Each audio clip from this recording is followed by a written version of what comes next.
Language has input and output.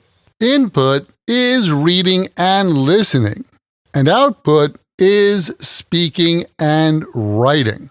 Altogether, these are known as the 4 skills of English. The 4 skills you need to work on in order to improve your English. Let's discuss. Welcome to another Happy English podcast coming to you from New York City. And here's your English teacher, Michael.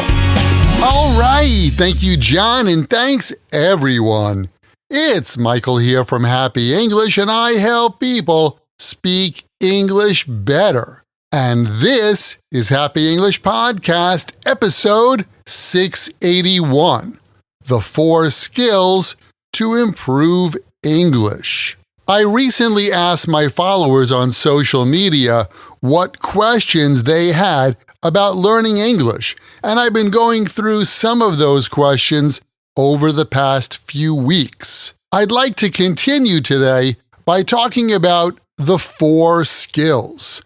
When it comes to improving your English, there are 4 particular skills that you need to focus on in order to get to the next level in your English: listening, speaking, and writing.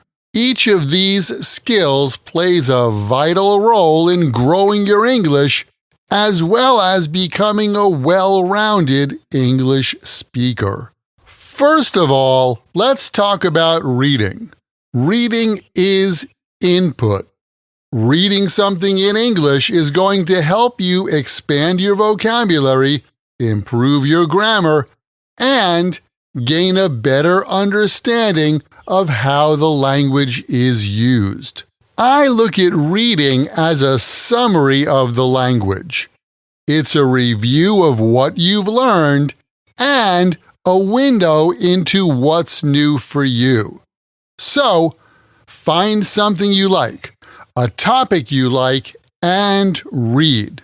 It doesn't matter if it's a book, a website, a restaurant menu, or the back of a box of cereal. Read something. Read whatever you find interesting to read, and read a little bit each day. Next comes listening. Listening is also input. Building your listening skills will help make your English conversations much smoother and fruitful. Listening is also helpful for understanding how English is spoken and pronounced.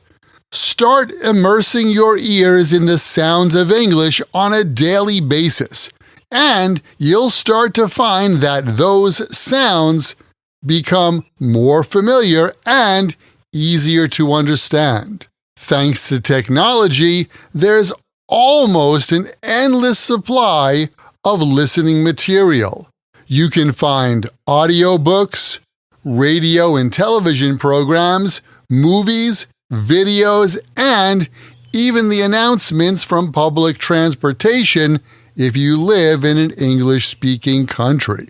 Again, find something you enjoy, in addition to this podcast, and be sure to listen to something in English every day. The next skill is writing. What was that? You hate writing? You didn't say it, but I can sense that you're thinking it. I get it. It's hard to get into the habit of writing even in your own language, let alone English. But writing is output, and that means that writing is one way for you to use English. Reading and listening are both passive activities. Writing is active, and you need to take that action on a daily basis. And I'm not suggesting that you write an essay every day either. How about posting a comment on social media in English? If you reply to one post every day in English, that's a good start. It's something, And doing something is always better than doing nothing, right? The last skill is speaking, the other form of output, the other way to use English. If you don't live in an English-speaking country and there are no English speakers near you, you can still find ways to make English come out of your mouth. Sing a song in English, read a book aloud, or talk to your pet, or talk to your houseplants in English. The sounds of English need to come out of your mouth somehow and in some way. Talk to yourself. Be the narrator of your day. No matter how you do it, let the words flow out from your head and past your lips.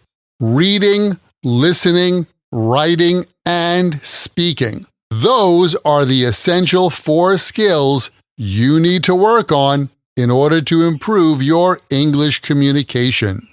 Doing so will help you develop proficiency in English and become a more confident and effective communicator. By the way, if you'd like to get more practice using your English, why don't you join my Podcast Learners Study Group?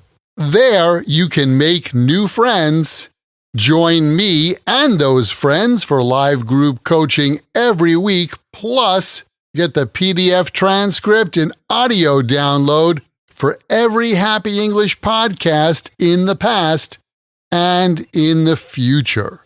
And each episode has exercises where you can practice this English point with speaking and writing checked by me. To learn more, just visit myhappyenglish.com and choose podcast lesson 681. Remember, learning another language is not easy, but it's not impossible, and I'm here to help you on your journey. This podcast was brought to you by Happy English. Please visit myhappyenglish.com. Show your support for Happy English by leaving us a review. Get English, get happy, Happy English.